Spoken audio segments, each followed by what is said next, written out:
Welcome back to Just Chattin', and this is the series of videos we do on Thursday and Sunday evenings just for our own entertainment. So for all you Audie fans, right here, handfuls of Audie. Okay. Yep, right, stay there. You know, I wouldn't mind if he just wanted to crawl on my shoulder, but he wants me to hold him on my shoulder. And this, by the way, is his favorite shoulder. I don't know why he doesn't like this one so much, but he doesn't. This is the shoulder he likes. Yellow. Yellow for Catherine, for Lex's mom, for everyone coping with cancer. We are sending our very best wishes out to you. This will, however, be the last time I am going to be dealing with this on the channel for a while. All of you folks dealing with cancer, just please know that even if we're not making public announcements about it, you are still in our thoughts. We are still sending good wishes out to you. But unfortunately, some of the comments are taking this in a different direction, and I don't want this to take on a life of its own. We are here to talk about something completely different. This is not a cancer-focused channel. So, just sending good wishes, and we will continue to do so, even though we will do it quietly. All right, when we come back from the intro, we are going to take a look at all of the ridiculous lies that are coming out of Montecito. Oh, how nice. I like it when he leaves by himself. That means he's not likely to turn around and hop back up right away. We are going to deal with the lies coming out of Montecito, in particular about Nutmeg series. So, when we come back.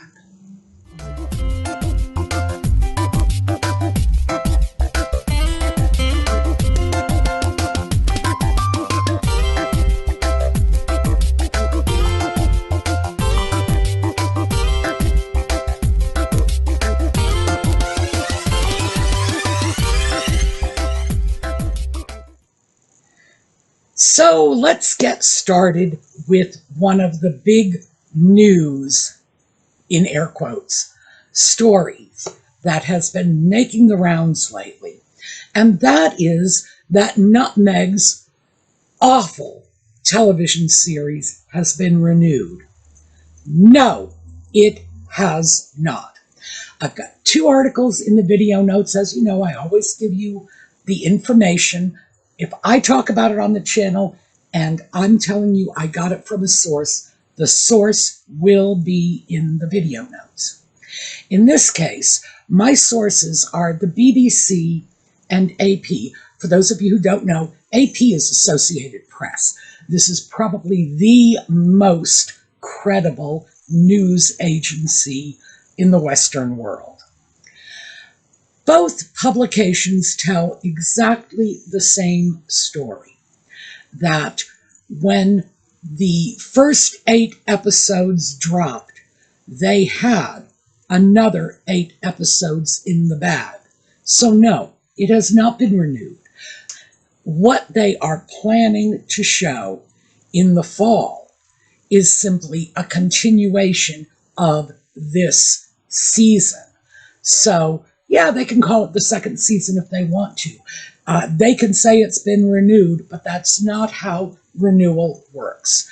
The way a television series gets renewed is it goes on the air, it has popularity and traction, so they bring it back for another season.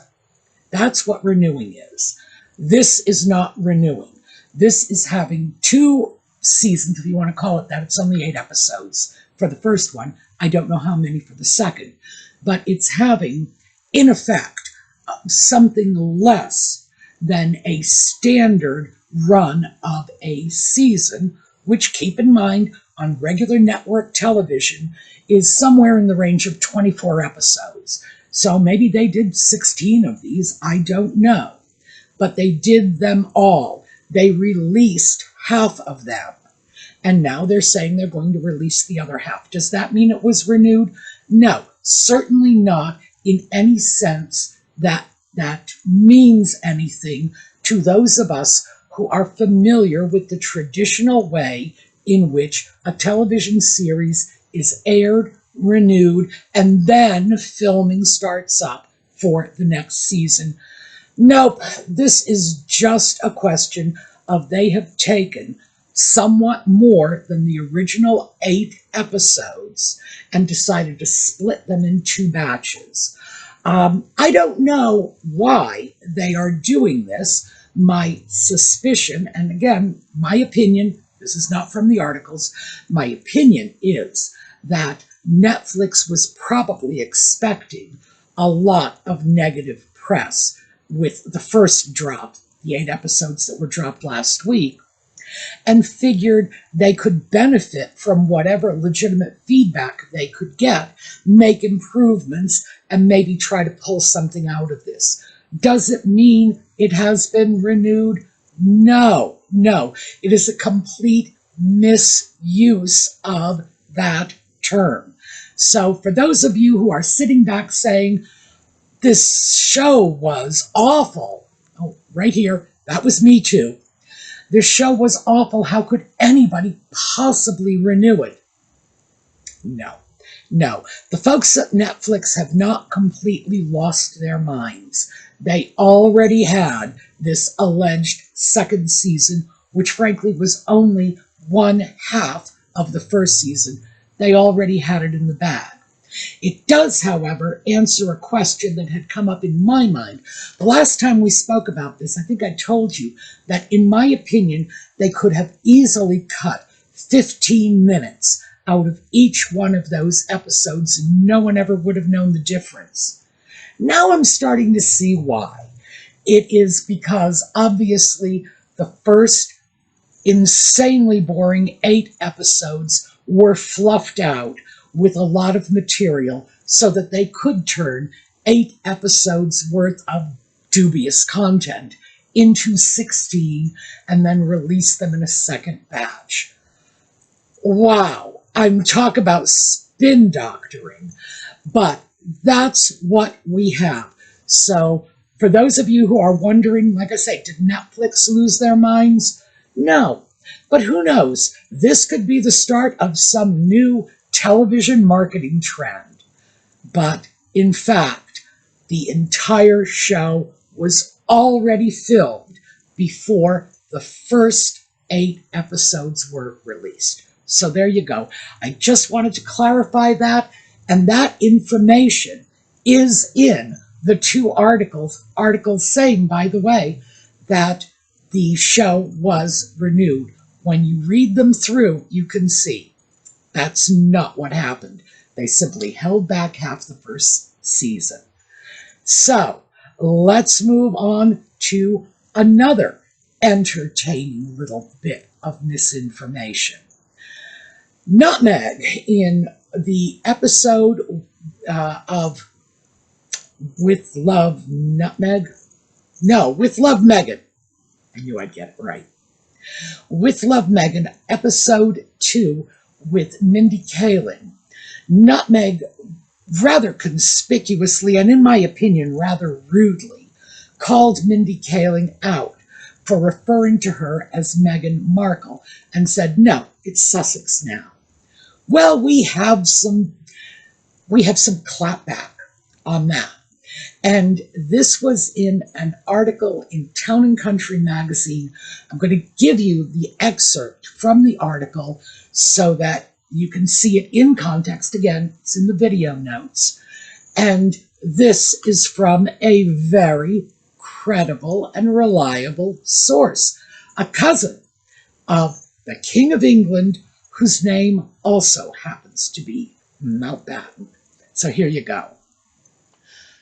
Lord Ivar Mountbatten isn't your average reality television personality. One of the winners of the most recent season of the Peacock hit competition series, The Traitors, Mountbatten is, in fact, a second cousin of King Charles II, a descendant of Queen Victoria, and a staple of British society, thanks in part to the notoriety that comes with being the first member of the extended royal family to be openly gay. Town and country. Speaking of your last name, there's been a bit of news this week about how last names work for people in your world. Can you weigh in on that? Lord Mountbatten, are you referring to Meghan saying, "You know I'm Sussex now"? Town and country, yes. What are the actual rules? Lord Mountbatten, it's interesting because she's completely incorrect. Her family name is not Sussex. Her family name is Mountbatten Windsor. Her children are called Archie and Lilibet Mountbatten Windsor. They're not called Archie and Lilibet Sussex because Sussex is a title. So they are the Duke and Duchess of Sussex, but actually he's Harry Mountbatten Windsor, and she would be Meghan Mountbatten Windsor. My brother is the Marquis of Milford Haven, but his surname is Mountbatten, so he's called George Mountbatten, the Marquis of Milford Haven. When I read that, it was in an article about her new program, and she said that her family name is Sussex. Town and country. Have you watched yet? Lord Mountbatten. No, I haven't. I might be interested to watch it. It might not last long. Now, that was not the entire article. What you just heard was an introduction of Lord Ivar Mountbatten, for those of you who don't know who he is. And, oh, by the way, I'm assuming a lot of you don't know who he is. He is not a very high-profile member of the British royal family because he's not a working royal. So we had the introduction, and then we had his take on the whole issue of whether or not Nutmeg is, in fact, Meghan Sussex. This is certainly somebody who would know. And he says, nuh-uh, she is Meghan Mountbatten Windsor. So also I love the last line that he's going to try to check out her show because he doesn't think it's going to last very long. And yeah, he's right. If he doesn't take a look at it now, he may not be able to catch it at all later. But that was just a sweet little dig, and I did enjoy it. In the United States, and this is for the benefit of our British friends, and yes, I understand we are not, in general, very clear about how you folks deal with names, particularly with titles, and to be honest, many of us find the British tendency to give children multiple middle names. So it'll be like John Henry Peter Smith. And this is a little unusual for us because ordinarily in the US, a child will have a surname, and then there will be a first name, a middle name, and not even necessarily a middle name. So we do find even the names of untitled Brits to be a little different from what we're used to. Here in the US, now before I get started on this, I have to point out I am not an attorney. This is not legal advice. In the US, you can, in general, change your name at will. You can call yourself whatever you please, but if you want to take it into a court of law, there will be some restraints put on it. For example, I am not at all sure that Prince could have had his name changed to this, whatever it is. And that was from the period when he was known as the artist formerly known as Prince because nobody knew what to call it. I do not believe he could have had his name legally changed to an artistic glyph. But who knows? He might have been able to do it if he had a good lawyer and made a good case. In general, the only restriction on a name change is that you not be doing it to commit fraud. So if you decide you're going to change your name to John D. Rockefeller, a court might say no, because you might use a name like that to commit fraud. It's also possible that the Rockefeller family might object. So in general, if all you want to do is change your name from Fred to Peter, or Mary to Sally, or Mary to Peter, the courts will have no problem with this. And all you need to do is go before a court. You don't even need an attorney. Usually you can just walk in, and it's nothing more than filling out a bunch of forms, appearing before a judge to swear that you have no evil intent in doing this. And that's about the end of it. So, could Nutmeg go into court and legally change her name to Meghan Sussex? Yes, because she could go into court and legally change her name to Meghan Jones, or Mary Markle, or Peter Jones. She could really do all of these things. And it's something that is available to her. Is it automatically her name because of the association with the title? No. If she's going to make it her name, she is going to have to go into court and make the name change legal, or she will not be able to do things like get a driver's license or a passport, or get married, or transact business with the government before the courts. Anything where you need to produce identification, she won't be able to do it, because she will not be able to get valid identification under the name of Meghan Sussex. Now, about a year ago, I think, there was some talk that they were going to change the names of their children to Archie and Lilibet Sussex. I never heard anything after that, so I don't believe they did it. But again, you can call yourself pretty much anything you please. And frankly, Hollywood is full of unofficial name changes, and it always has been. And usually when movie stars, who were born Myrna Frumpkin, decide they want to change their name to Darla Starla, they will go into court and do it just so they can get the necessary identification in case they get pulled over for reckless driving. So I don't think this is going anywhere at this point. But was she correct when she claimed her name was Sussex? Not unless she went into a court and made that change. It didn't automatically come to her with the title. So I think we've put a lid on that. I hope we've put a lid on that. On the other hand, there were a number of other bits of falsehood, misinformation, etc., that came up in her Netflix show that I do think are probably worth taking a look at. She resurfaced this notion that when she was a 13-year-old girl, she had a job at a yogurt store.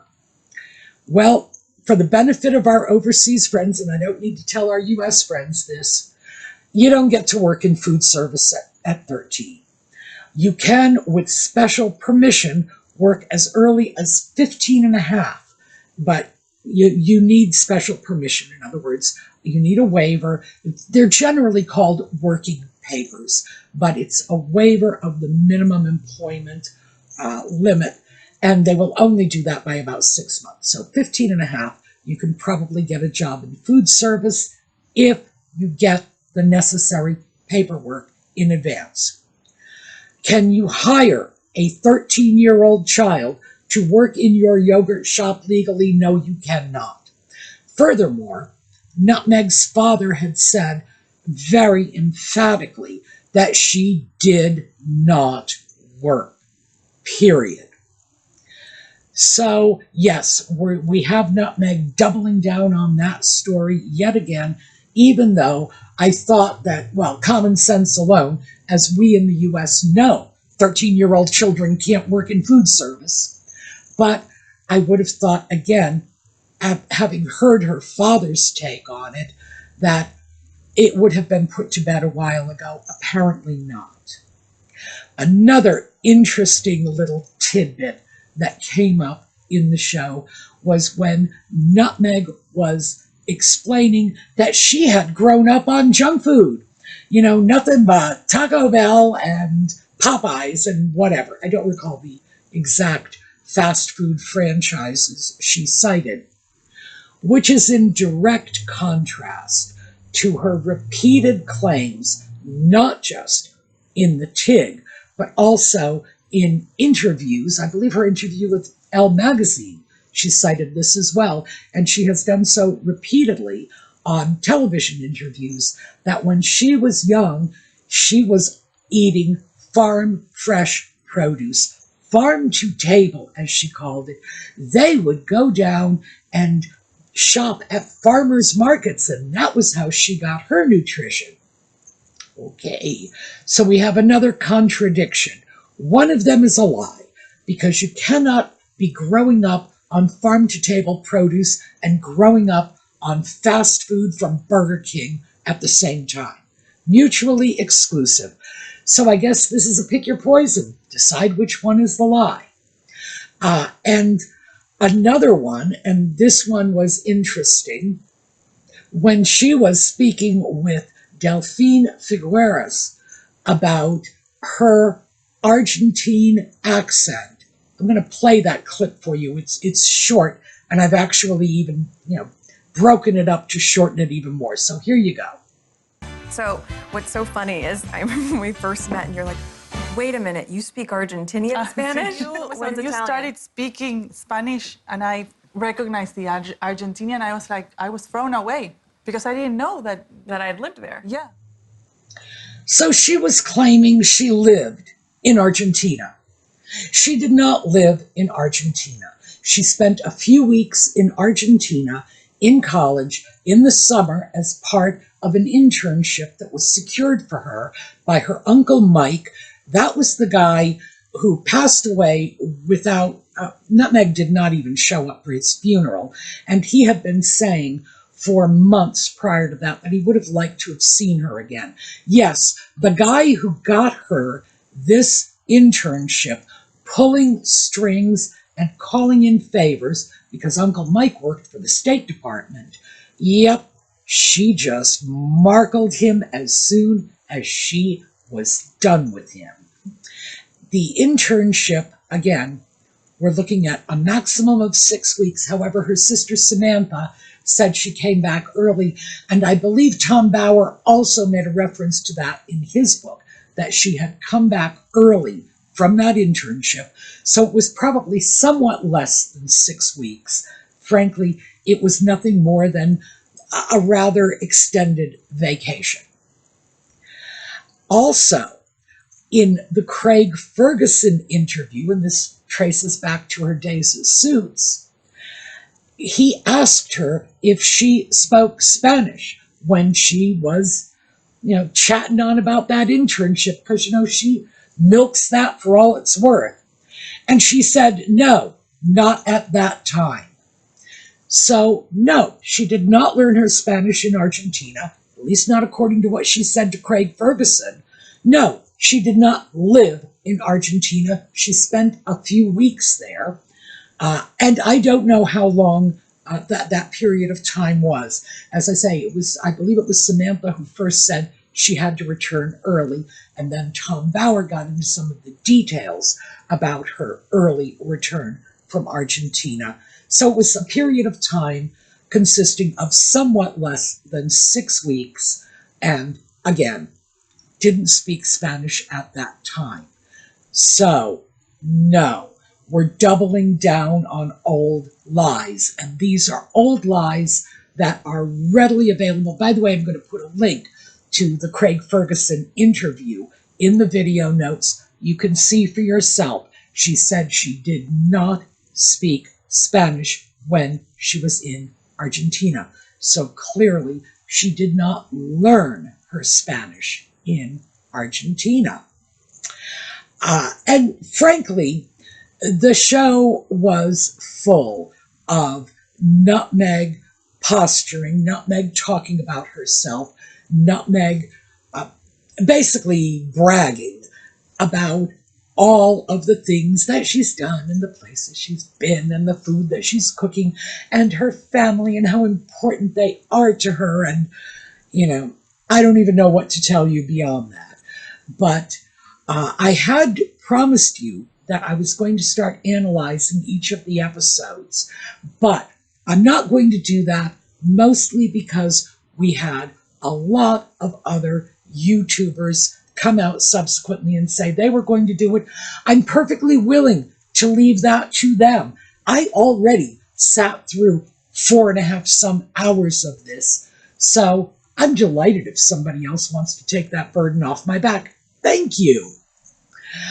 All right, so I just wanted to clear up some of the rather obvious lies, the things we know are not true.